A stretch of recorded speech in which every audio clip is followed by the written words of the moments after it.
Damos apertura a nuestro espacio de encuentro estudiantil y pues inicialmente vamos a tener un análisis de coyuntura que nos va a permitir entender en qué punto estamos. Esto es fundamental pues porque así podemos ubicar qué necesidades tenemos, qué problemáticas tenemos y a partir de eso empezar a pensarnos soluciones. Vamos a tener 4 mesas. La primera mesa es de academia, en la que nos vamos a pensar un poco qué está pasando con el estatuto académico, qué problemas tenemos a nivel de currículo. Luego tenemos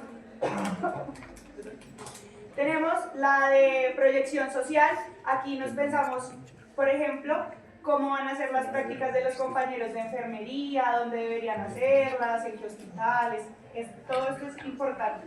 También tenemos la de vida universitaria, que aquí vamos a empezar a pensar qué está haciendo bienestar, cómo estamos habitando la sede, pues porque tenemos unas problemáticas, por ejemplo, de infraestructura que no han sido solucionadas hasta el momento. Y finalmente una mesa de democracia, que pues como lo sabemos y desde el semestre pasado pues tenemos una coyuntura grave con la democracia en la universidad, pues con la posesión del rector ilegítimo y a partir de eso pues unas decanaturas que tampoco respetan la decisión de la comunidad universitaria. Además, tengan en cuenta que los que hagan parte de Jóvenes a la E y tengan que hacer su servicio social, ahorita vamos a poner el QR para que esto les sirva como horas del servicio social. Entonces, pues le damos inicio a nuestro encuentro estudiantil. Muchas gracias a todos por venir.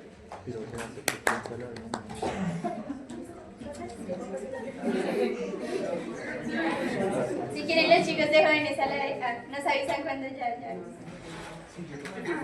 ¿Sí? Yo creo que sí. No, solo de Jóvenes a la E.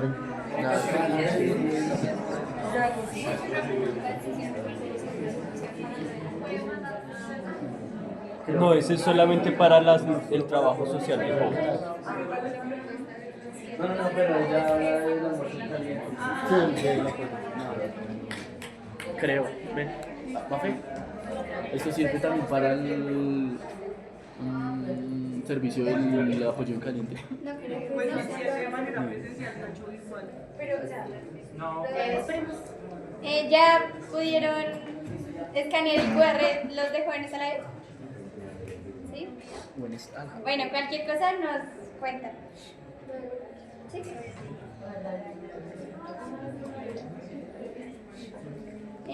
Bueno chicos, ahí como última claridad, por favor, cuando lleguen las listas que las podemos llenar, por lo que se entregó el refrigerio sin haber pasado por listas y para la entrega del almuerzo. Y ya. Bueno, buenos días a todos. Me presento, mi nombre es Mafe, soy estudiante de Comunicación Social de 5º semestre y también soy representante de la Asamblea Universitaria. Yo soy Laura, también estudio Comunicación Social y Periodismo y también hago parte de la Asamblea Universitaria. Y la idea como del análisis de coyuntura es poder situarnos en qué situación estamos como estudiantes en la universidad para así pues orientar nuestras exigencias y nuestras luchas. Bueno, inicialmente pues sabemos que todos estos espacios se dan porque se da la aprobación del Estatuto General el 5 de mayo del 2025. Nosotros decimos por mucho tiempo el Estatuto General fue una bandera del movimiento estudiantil, del movimiento social en general de la universidad. Por ejemplo, los docentes pues también propendían porque se aprobara. Por allá en 2024, no sé si recuerdan, los compañeros que estuvieron en el 2024, hubo un paro en el que la mayor bandera era el Estatuto General y donde se preaprueba este estatuto. Ya en 2025, en mayo del 2025, se aprueba el Estatuto General, que al final pues es la norma máxima interna que reglamenta la estructura académico-administrativa de la universidad. Esa se va a traducir en cosas grandes como cuáles van a ser las vicerrectorías, pero también en cosas que nos conciernen más, bueno, que nos conciernen a nosotros inmediatamente, que es cuál es la organización curricular de los pregrados, cuál va a ser la propuesta de infraestructura para, por ejemplo, los compañeros de enfermería, y porque, por ejemplo, vos haces un multicampus. Entonces, pues bueno, este cambio de estatuto general al final conlleva que como estudiantes y comunidad tenemos que construir unos estatutos derivados. Es por eso que, por ejemplo, está el espacio de hoy. Listo. Dentro de esa discusión para la aprobación de ese estatuto general, también hablábamos de que la comunidad universitaria necesitaba un espacio para sentarse a discutir. Y es ahí donde hablamos de qué es la asamblea universitaria, que nosotros, que es donde estamos Mafe y yo, que es ese máximo órgano de participación que tiene ahorita la universidad, en donde converge los profesores, los administrativos, los estudiantes y los egresados para construir propuestas y enviárselas al CSU para que las pueda aprobar. En este momento pues estamos en la construcción de esos estatutos derivados que se los presentamos aquí, el académico, el estudiantil, el docente, personal administrativo, bienestar, protección social e investigación, que algunos de esos son los que vamos a hablar nosotros.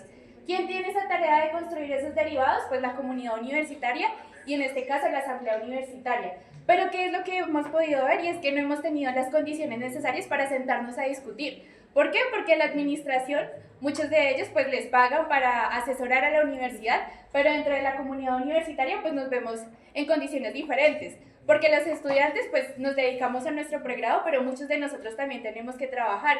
Y la condición de los profesores es muy parecida, ¿no? Y no tenemos como esos permisos, esos espacios necesarios para que la comunidad universitaria se siente a discutir. Y eso pasaba, por ejemplo, en la rectoría de Tarazona, y luego en la situación de rectoría que tuvimos, pues también la asamblea no se puede sentar a discutir, y ahorita vamos a ver cómo eso cambia con la administración del ISCAN. Listo. Ahí breve mochito para que lo recuerden, hoy estamos en elecciones a los compañeros de la asamblea universitaria, varios son de primer semestre de la sede, entonces para que puedan votar. Listo. Bueno, muy rápidamente, el semestre pasado se hizo elección a rectoría, resulta que ese cambio de estatuto también reglamentaba un nuevo proceso de elección a rectoría, que se dividía en la calificación de la hoja de vida, la consulta a la comunidad, que es donde votamos nosotros los estudiantes, y la votación del CSU. Nuestra mirada es que básicamente dentro de la consulta a la comunidad universitaria, esos 53 puntos no son del estudiantado, sino que el estudiantado solo tiene 21.2 puntos. Entonces, pues, ¿cuál es la verdadera incidencia que tiene el estudiantado en elegir a ese tutor legal de la universidad, ¿no? Y lo que problematizamos así muy rápidamente es que todo el proceso de elección a rectoría se ve muy amañado por esas clientelas de la universidad, como lo es pues el actual rector social del Poliscano, y decimos pues es ilegítimo y al final el estatuto general pues tiene ciertos vacíos, como por ejemplo la incidencia del estudiantado en poner un rector. Rápidamente los candidatos eran María Eugenia Calderón, Omer Calderón, Pablo Garzón y Andrés Poliscano. Decimos hay 3 irregularidades en el proceso de elección a decanaturas. Primero, que el Consejo de Participación Universitaria, que es el máximo órgano que determina como todos los procesos electorales de la universidad, pues estaba conformado por muchos amigos del ISCAN, que hacían parte de ese sindicato que van a escuchar, que se llama el CIPRUT.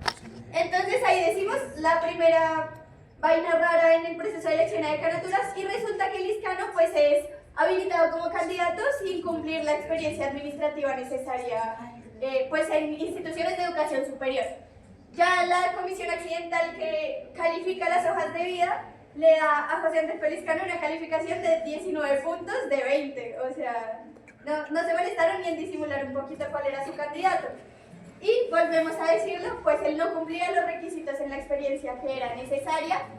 Y ya para beneficio pues del ISCANO, cuando se da la consulta universitaria, por ejemplo en el estudiantado, no sé si recuerdan que el mayor votado fue el voto en blanco, pero pues el voto en blanco fue la mayoría, pero no fue el 50+1. No fue lo que se requiere, por ejemplo, dentro de la Constitución para poder evaluarlo. Pero el Consejo Superior, que es ese máximo dentro de la universidad, pues aprueba que al final el voto en blanco se tome como un candidato.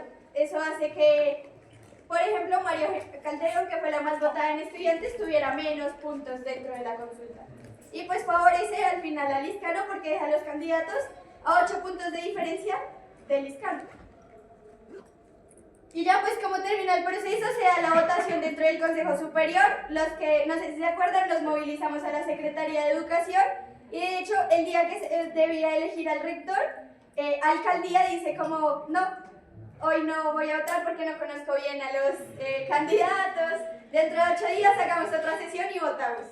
Y a los 8 días se votó y pues resulta que el estudiantado cumplió con lo que se había dicho en la asamblea y era nuestro voto va por María Eugenia Calderón, pero al final el resto de consejeros pues se dividen entre Pablo Garzón y José Andrés Felizcano, que al final pues representan una visión más clientelar de la universidad. Bueno, y en decanaturas la situación no es tan diferente. Resulta que para este proceso pues tenemos una resolución que nos dice cómo va a ser todo el proceso de rectoría. Entonces, cómo los vamos a habilitar, cuándo se va a hacer la puntuación, quiénes van a calificar la hoja de vida. Y lo que vemos ahí es que lo que cambia dentro del Estatuto General es que ahora son 70 puntos los que va a tener la consulta de la comunidad universitaria. Eso sí nos da más peso, pero nos deja solamente a 3 estamentos, que es el de estudiantes, egresados y docentes. Lo que podemos ver acá es cuáles fueron los candidatos habilitados por facultad. Y así muy rápidamente lo que podemos ver es que hay varias facultades en las que solo tenemos un candidato. Acá la pregunta para la administración es, ¿eso les parece que es democracia? Y al final lo que vemos es que quien habilita los candidatos es el CPU dentro de esta resolución. Pues el CPU al final está cooptado por Lizcano, que es el mismo que lo habilita a él. Entonces, ¿será democracia solo tener un candidato?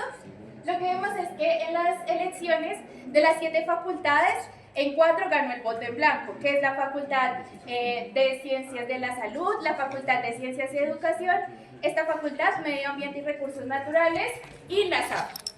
Y lo que vemos es que esa resolución 013 no nos dice qué iba a pasar con el voto en blanco. Si gana el voto en blanco, ¿qué se debería hacer? Pues repetir las elecciones, ¿no? Constitucionalmente eso también es lo que nos habla. Pero esos vacíos legales no los contempla la administración y entonces ahora estamos en un vacío en el que la administración no quiere abrir las elecciones y ya por el tema del calendario académico, que hoy son las elecciones, debió haber sido hoy, pues al final no se realizan.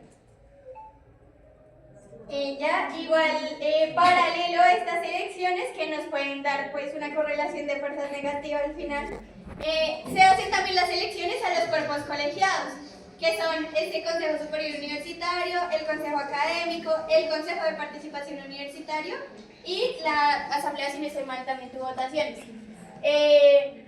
Se lanza la plataforma Unión Estudiantil y ahí el estudiantado para que pues logra poner a unos compañeros que sí representan los intereses de la universidad. Por ejemplo, Ana y Santi pues son acá de Bosa, Daniel de la Maca, pues compañeros que han estado en todo este proceso de los encuentros también. Sí, ya. Pues como en toda esta coyuntura, claramente nosotros como estudiantado nos reunimos en asambleas generales que dictaminaran cuál iba a ser nuestras tareas, pero pues tuvimos varios errores. Entonces ahí nosotros les dejábamos como unas pequeñas derrotas que tuvimos dentro de la coyuntura, y fue que primero hubo una falta de orientación política, porque pues al final había una gran dispersión del estudiantado por los candidatos de rectoría.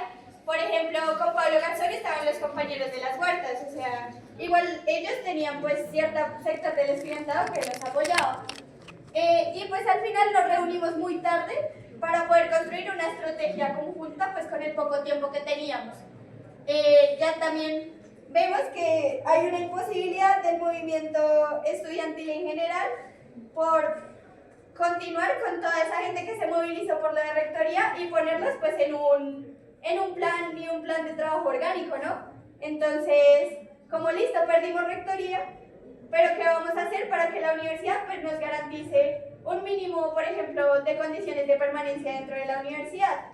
Creo que también debido al momento en el semestre en el que ya estábamos cerrando el semestre, pues fue muy difícil como recoger a esa gente y orientarlo a las luchas grandotas que tenemos, y es como el déficit infraestructural de la universidad, el déficit presupuestal y pues la construcción de los estatutos derivados. Al final optamos con un paro como mecanismo de presión, pero vimos que el paro al final se bajó sin tener garantías primero, y segundo pues no tuvimos una bandera grandota que ganara el paro. Y entonces creo que en ausencia también de todo esto que ha pasado y en ausencia de tener una propuesta que oriente nuestras luchas, decimos pues estamos en el momento de reagruparnos y reunirnos.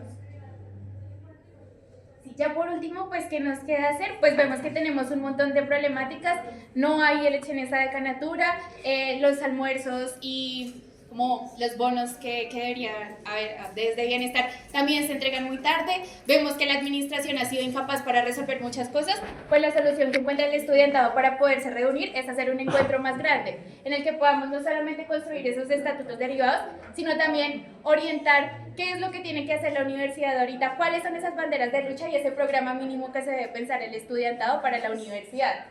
Y ya, hasta ahí llegamos.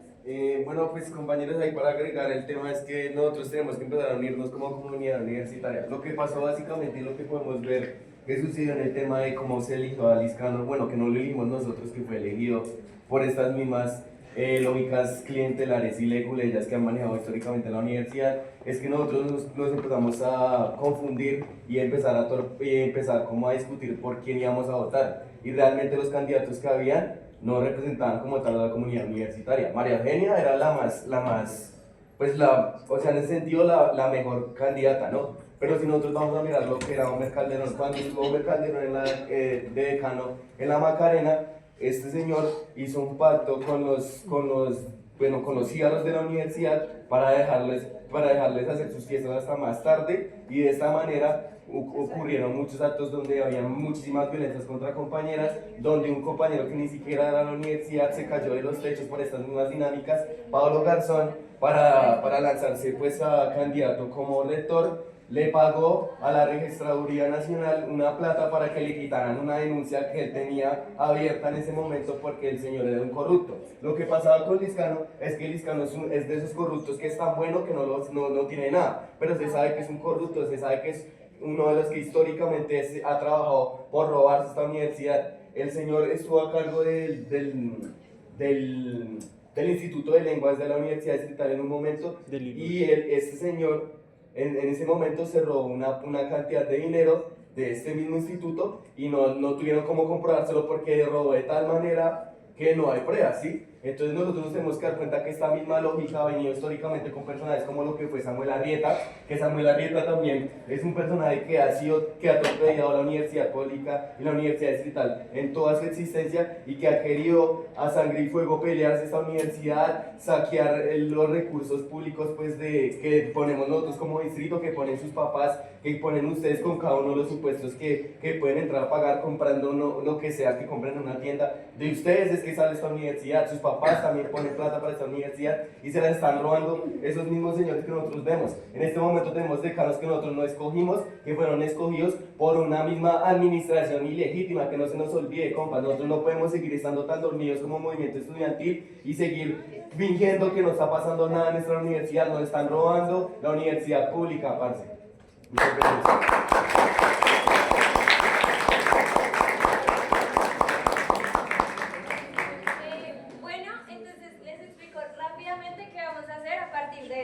Resulta que a veces uno ve esas discusiones muy alejadas y dice como, pues yo qué puedo hacer frente a que se roben la plata, frente a lo que pase con decanaturas o todo este enredo que hay con elecciones. Entonces lo que vamos a hacer es que por mesas vamos a ir rápidamente como por temáticas y vamos a pensar y hacer una lluvia de ideas rápidamente de las cosas que no nos queden de pronto tan claras o que podríamos discutir. Ya nos dieron algunas ideas por ahí de, bueno, lo que tenemos que hacer es trabajar en el estatuto académico, pero resulta que vamos a ver que a veces hay vainas que no se entienden nada o que nadie entiende qué es esa vaina o cómo se estructura. Entonces, todo bien. La idea acá es recoger sus apreciaciones sobre las explicaciones que les demos y, pues, en últimas poder construir y caminar hacia un programa de largo aliento que nos permita disputarnos unas cosas en la Universidad Distrital. Entonces, la metodología es explicación y recogemos ideas. Explicación y recogemos ideas. Son solo 4 mesitas y después el almuerzo. ¿Listo? Va a ser como cortico y ya, pues eso, como para ver qué podemos hacer frente a todo esto.